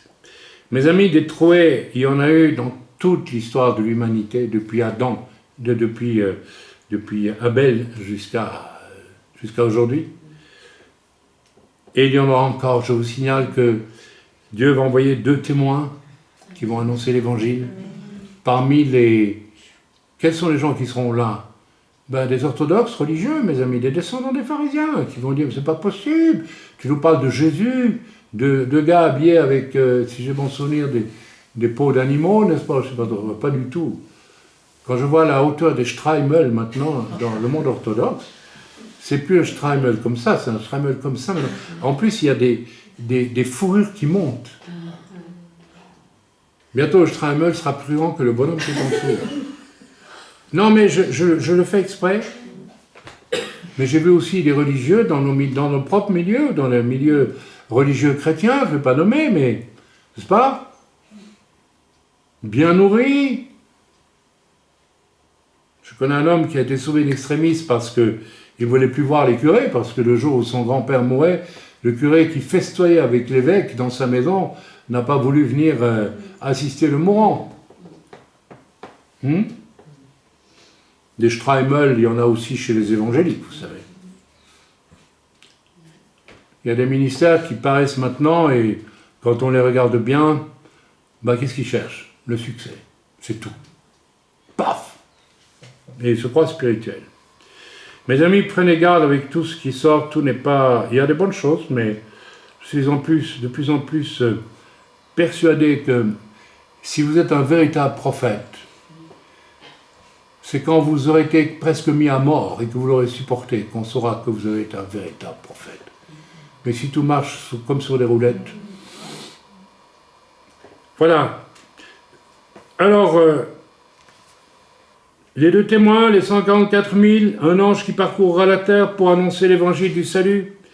Alors, mon frère, ma soeur, choisis, laisse-toi transformer en Gédéon, si tu n'es pas encore, ou reste un scribe laborieux et stérile, ce qui n'a rien à voir avec le fait que je lis ma Bible chaque jour, j'insiste, mais avec l'Esprit de Dieu qui me démontre chaque jour que je ne connais que partiellement et qu'encore et encore pour l'infini et l'éternité, Dieu aura encore à m'offrir et m'offrir plus. Je ne vais jamais m'ennuyer au ciel, ceux qui iront au ciel ne pourront pas s'ennuyer parce qu'ils vont découvrir éternellement, ne me demandez pas comment Dieu va faire, mais de nouvelles facettes de la gloire de Dieu. Amen. On va marcher dans le royaume de Dieu. Mais vous savez, Dieu nous invite déjà à marcher dans l'esprit du royaume de Dieu sur cette terre. Et ça vous donne une joie incomparable. Alors mes amis, il faut choisir. J'ai eu un songe il y a 2 semaines Et je vais vous le lire parce que je terminerai en vous lisant Marc 4, verset 10. C'est une parole terrible. Le songe était le suivant, je voyais une femme, c'était un songe, c'était pas un rêve, et je voyais une femme, ça se passait sur le matin, généralement c'est quand je vais me réveiller, à peu près une demi-heure avant, Dieu me donne un songe, quand il m'en donne un, et je voyais une femme affairée à fabriquer un immense gâteau aussi grand que la table ronde qui est ici, et même encore plus grand. Et elle disposait, on aurait dit, des abricots, ou voilà.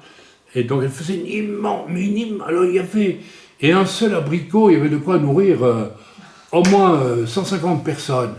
Et elle était contente, elle avait fait sa belle taille, il y avait, le Seigneur m'a dit, voilà une chrétienne typique de nos jours, elle a beaucoup à donner, et elle a reçu beaucoup, elle a reçu tant de choses, et les cuisines pour elle-même. Et puis, cette femme avait un problème parce que elle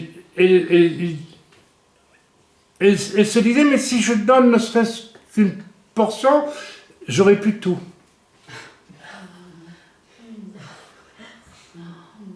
Ça paraît bizarre comme songe. Et ça m'a dit, il y a des gens comme ça,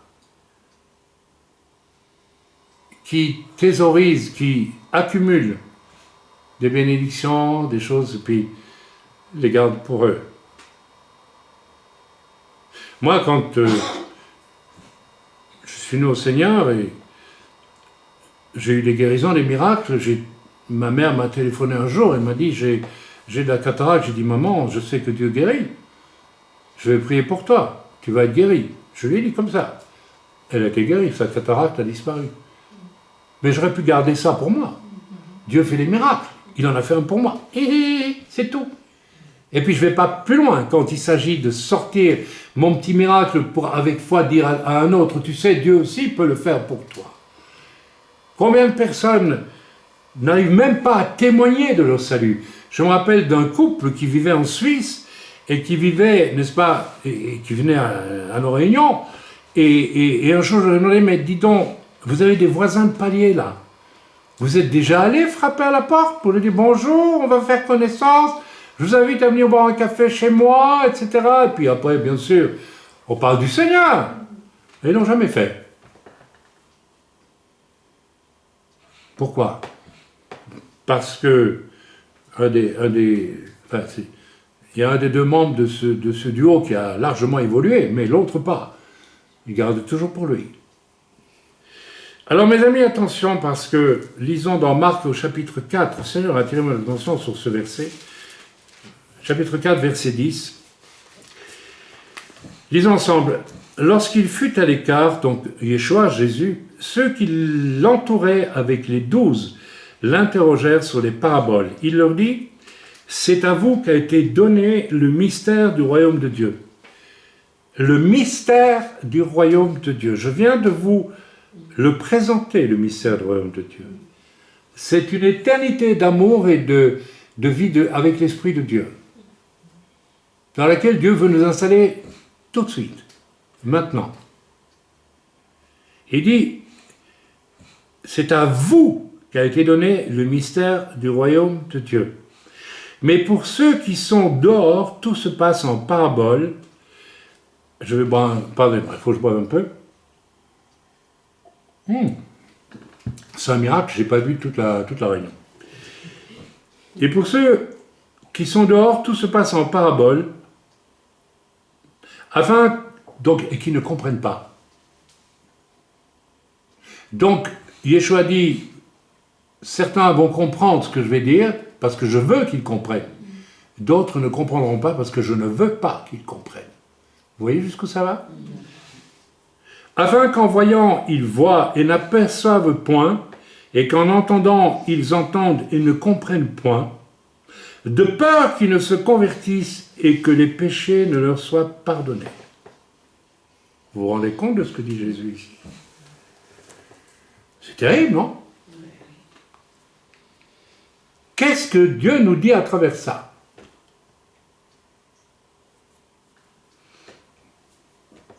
Si vous avez une réponse, donnez-la moi, mais le Seigneur m'a dit de dire simplement, et là on est sur peut-être, pas vraiment, mais une forme de prédestination, bien que ce n'est pas la prédestination, mais Dieu connaît parfaitement les cœurs. Ça signifie que le salut est toujours donné à ceux qui abaissent leur orgueil et qui cherchent Dieu pour lui demander grâce. Et là, le salut vient tout seul. Et ils entrent dans le royaume de Dieu, et par l'Esprit, ils sont déjà dans le royaume des cieux. L'Écriture nous dit d'ailleurs que si nous sommes sauvés, nous sommes déjà assis avec Christ dans les lieux célestes. C'est-à-dire que nous vivons la pensée de Dieu qui est au ciel, tout en étant sur la terre. Est-ce que vous vous rendez compte jusqu'où vont les choses? Mais ceux qui refusent à Dieu le droit de défoncer le toit de leur pauvre bicoque, qui est un étouffoir religieux, pour que Dieu fasse une trouée inattendue et souveraine dans leur vie, une trouée de son esprit, de son vouloir gracieux, de son amour triomphant et déstabilisant pour vos plans et raisonnements. Vous ne pouvez pas mettre Dieu dans une boutique religieuse.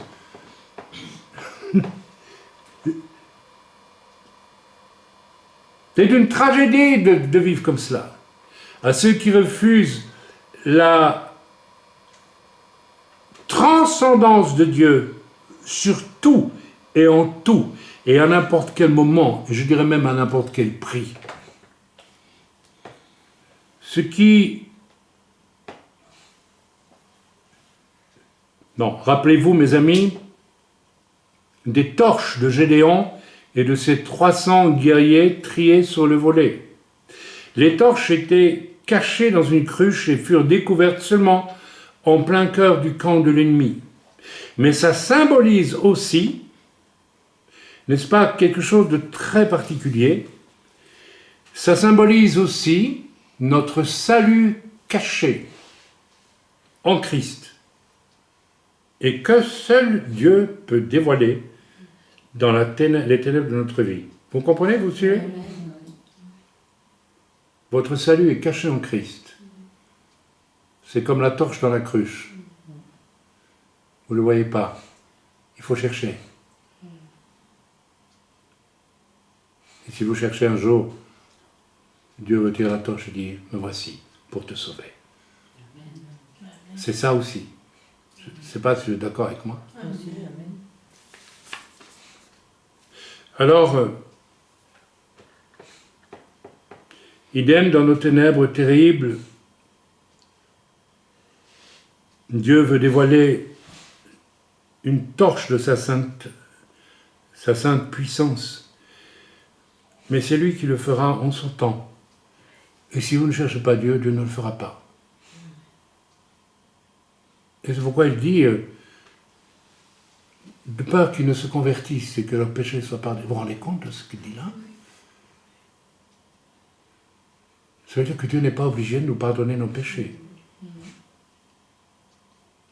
Mais il le fait si on le cherche de tout son cœur. Et si tu ne cherches pas lui pour lui, quel que soit le prix à payer pour ça.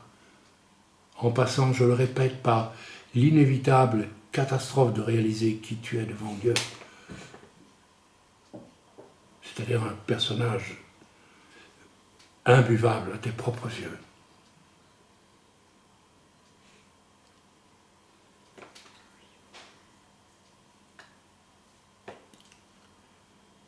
Le Seigneur te pose la question, est-ce que tu seras un Gédéon ou est-ce que tu vas être de ceux à qui Dieu dit, je n'ai pas envie qu'ils se convertissent et que je pardonne ses péchés? Vous allez dire que c'est terrible ce que je dis, c'est réel. Il y a des gens qui veulent apprivoiser Dieu par un orgueil dément, pour en faire un jouet. C'est le cas de Judas, hein? Mais il n'y a pas que lui. C'est le cas des pharisiens, c'est le cas des scribes. Ça peut être le cas de pasteur, ça peut être le cas de tout ce que vous voulez. Arrêtez d'essayer d'apprivoiser Dieu à l'aune de vos désirs, de vos souhaits. Est-ce que vous êtes prêts, comme le Seigneur me l'a fait vivre une fois, alors que je suis rentré dans une salle et avec ces fameux 2 câbles électriques qui faisaient un bruit, l'un sur mon épaule gauche, l'autre droite, et quand j'ai donné la main à quelqu'un, il a valsé par terre à une vitesse folle. Et je ne suis pas adepte de ce genre de choses, hein. C'est venu tout seul.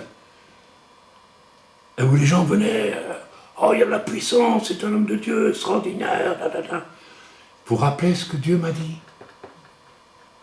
Qu'est-ce que tu vas faire maintenant? C'était le test.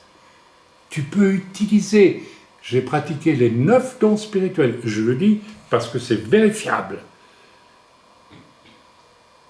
J'ai compris que je pouvais utiliser toute cette puissance, cette autorité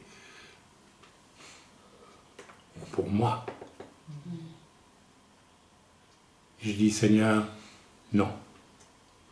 Le Seigneur m'a dit, tu quittes cet endroit. Il y a des petites vieilles dans le sud de la France qui t'ont écrit, elles aimeraient tellement te voir une fois, elles ne te verront jamais. Va les voir.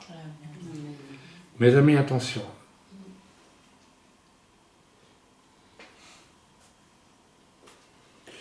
Il y a quelques jours, je vais terminer le message, nous avons célébré la fête de Pourim.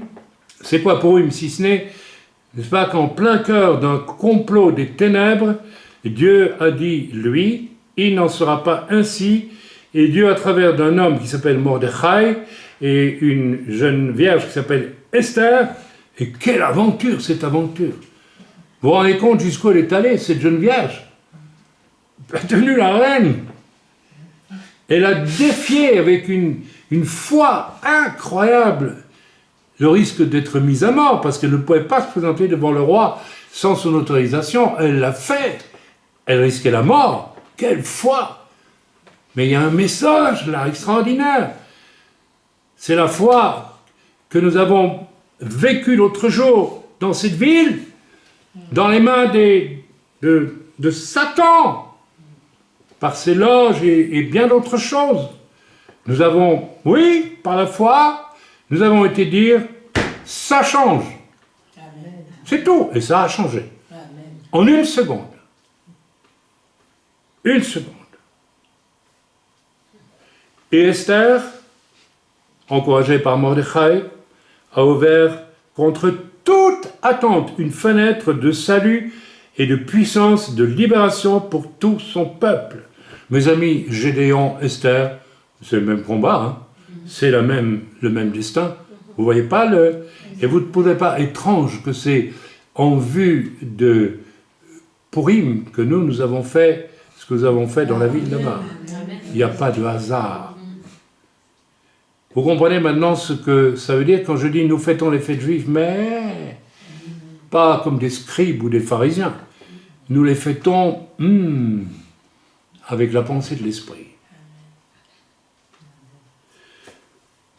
Je trouve plus que troublant ce que nous venons de vivre en opération Gédéon, en un des pays les plus ténébreux qui soit sur la planète, la France.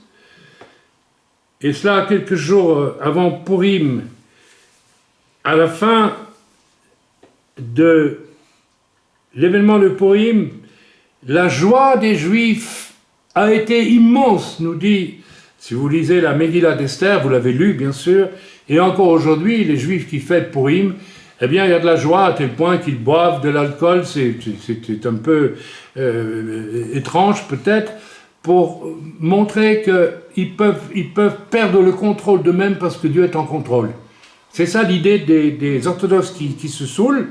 Ils se saoulent, hein, pour dire, bon, de toute façon, Dieu est en contrôle, alors on peut faire la fête, il ne nous arrivera rien. C'est ça le sens. On prend ça comme on veut, mais il y a une joie encore aujourd'hui chez les Juifs quand ils fêtent Pourim.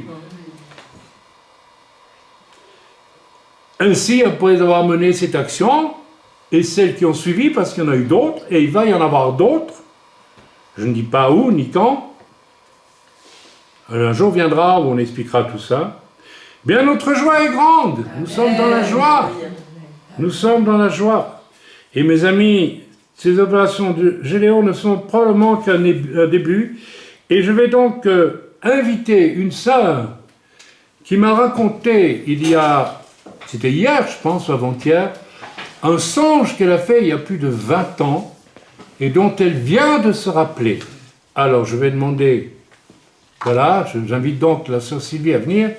Bonjour à tous. Alors oui, j'ai fait, Seigneur m'a rappelé un rêve que j'ai fait il y a plus de 20 ans. Et dans ce rêve, j'étais dans un couloir comme dans un métro. Et il y avait une foule de gens. Et sur la porte, il y avait une petite porte blanche sur le côté. Et je me suis engouffrée dans cette porte, je savais qu'il fallait que j'aille là. Et j'ai juste eu le temps de voir que les gens qui étaient dans le métro, qui étaient tous dans le même sens, je voyais le métro, le corridor qui s'enfonçait dans les ténèbres. Et je suis allée dans cette porte blanche. Et là, je me suis retrouvée, j'étais avec ma famille, donc il y avait ma mère et mes 2 sœurs. Et je me suis arrivée dans un hall d'aéroport, une salle d'attente d'aéroport. Et là, j'ai vu que ma mère était un peu en combinaison. Donc, j'ai enlevé mon gilet, j'avais un gilet blanc et je l'ai couverte. Et puis, à ce moment-là, j'ai entendu un appel très fort, comme dans un aéroport, un haut-parleur, qui disait on appelle les Gédéons donc à l'embarquement. Et là, j'ai su que c'était l'appel et mon rêve s'est arrêté là. Et je n'ai jamais su le deuxième nom. Et j'ai juste eu ce rêve il y a plus de 20 ans. Et le Seigneur me l'a rappelé là. Et donc c'était bien l'appel, on appelle les Gédéons. Et je ne comprenais pas pourquoi, je n'ai pas compris jusqu'à aujourd'hui. Voilà. Merci Seigneur. Voilà donc, c'est la finale. Je l'ai trouvé extraordinaire parce que la sœur m'a dit ça hier, je pense. Oui, hier. Et elle avait oublié ce songe. Et ça est revenu hier.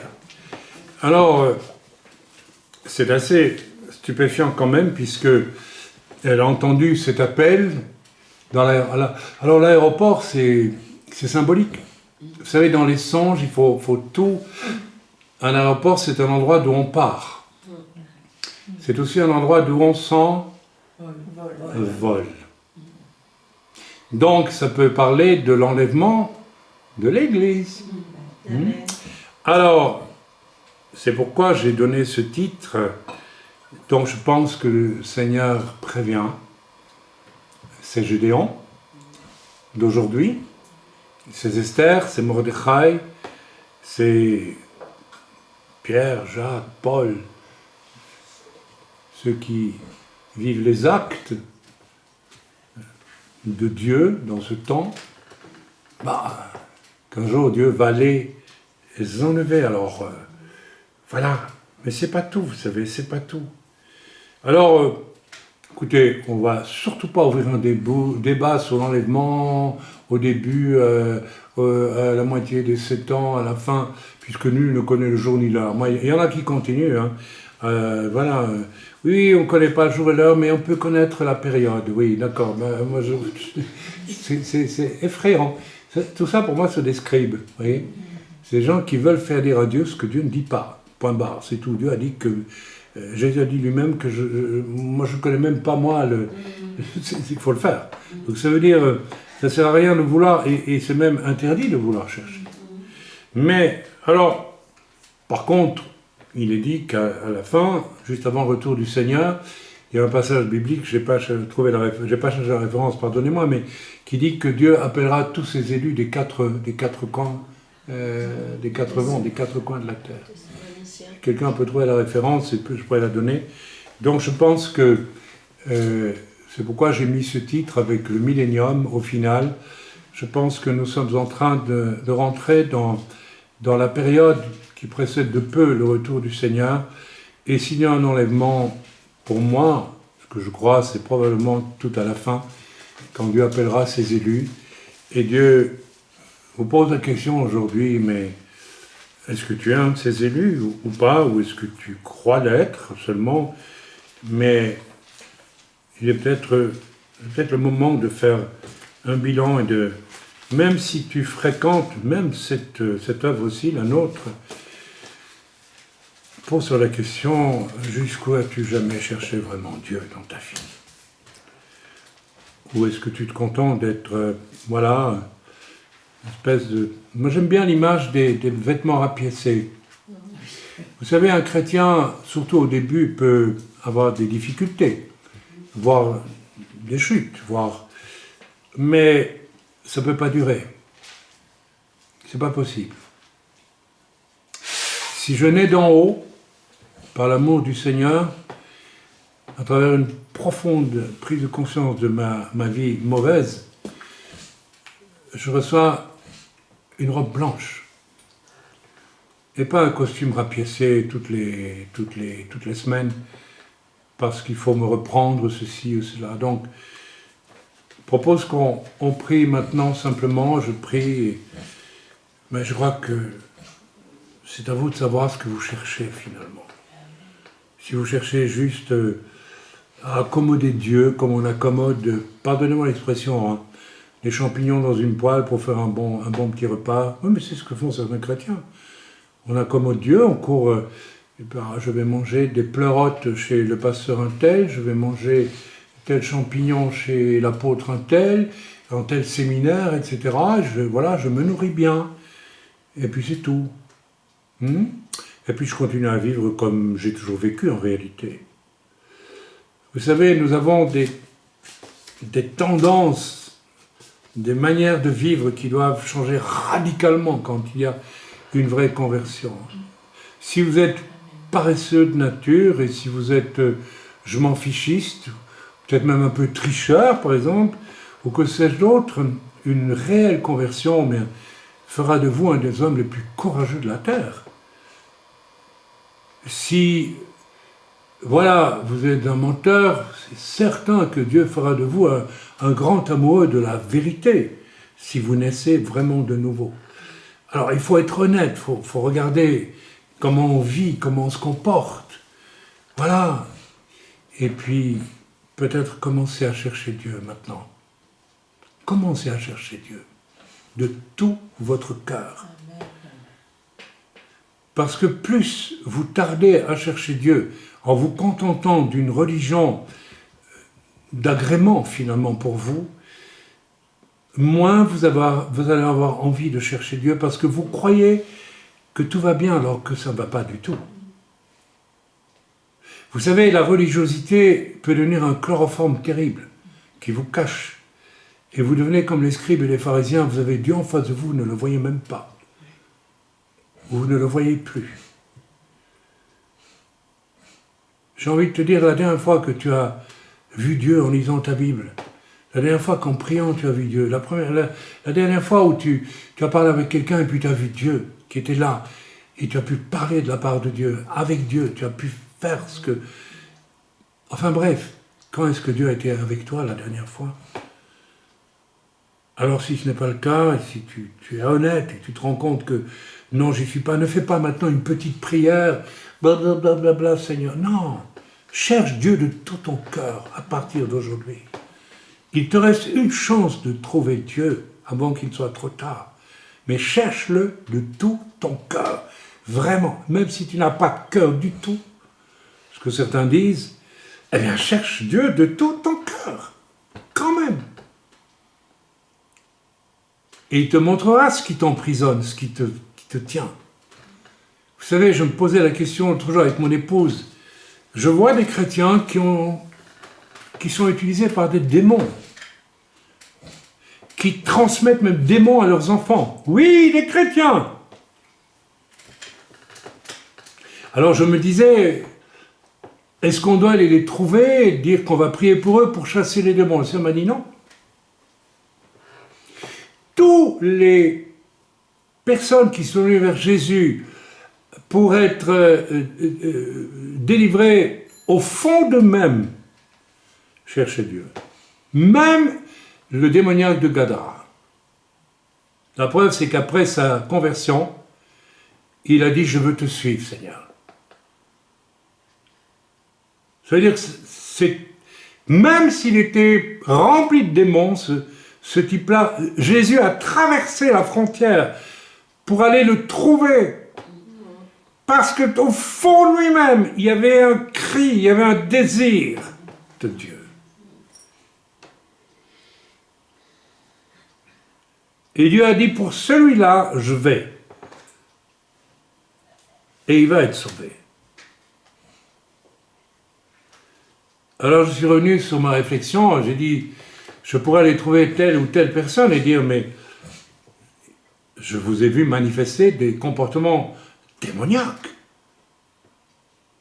destructeurs, malsains, etc., etc., etc., voire stupéfiants. J'ai eu l'habitude de toujours d'essayer de former des jeunes avec moi et de faire en sorte qu'ils m'accompagnent. Puis j'ai vu des jeunes m'accompagner un jour et transformer un voyage spirituel en un moment où on fait du tourisme. Ce jour-là, j'ai vu que dans le cœur de cet homme, il n'y avait pas une once d'amour pour Dieu. Et il n'y en a jamais eu. Et il n'a jamais cherché Dieu au point de faire des choses inouïes. Alors je ne suis pas en train d'accabler la personne ici, mais qu'elle regarde en face ce qu'elle est et ce qu'elle fait, et qu'elle cherche Dieu pour être libérée de son manque de foi, pour la vulgarité même de son christianisme. Nous avons des chrétiens vulgaires aujourd'hui parce qu'ils jouent aux chrétiens et ils n'en ont rien en réalité. Je sais que ce que je dis est sévère, mais c'est vrai, et nous le savons. Alors, si tu ne commences pas, qui que tu sois, où que tu sois, moi aussi j'ai été quelqu'un de mauvais, de païen, mais dans le fond de mon cœur, je voulais trouver la solution. J'ai cherché Dieu. 33 ans, c'est pas mal quand même. Hein? J'ai trouvé. Dieu s'est laissé trouver. Alors, mets-toi en marche. Ne me fais pas une petite prière gentillette maintenant, s'il te plaît. Non, mais mets-toi en marche. Cherche Dieu afin que ça devienne quelque chose de personnel entre toi et lui. Et oublie qu'être dans une église, c'est nécessairement le fait que tu es sauvé, ce n'est pas vrai. Seigneur, je te prie pour tous ceux qui doivent te chercher comme si c'était une question de vie ou de mort pour eux.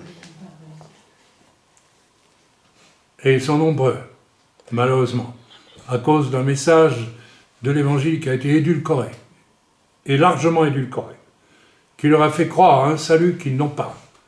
Et je te prie, Père, qu'ils te recherchent de tout leur cœur, jusqu'à ce que leur vie soit bouleversée, complètement bouleversée, par la révélation que tu leur donneras sur ce qu'ils sont vraiment, afin qu'ils en soient effarés, dégoûtés, et qu'ils puissent te recevoir ton gracieux salut en Jésus-Christ et ton amour tout-puissant, ainsi que la visitation de ton esprit qui les établira sur la terre dans leur réelle destinée de serviteurs dans le royaume de Dieu et pas dans le royaume des hommes ou d'une quelconque religion.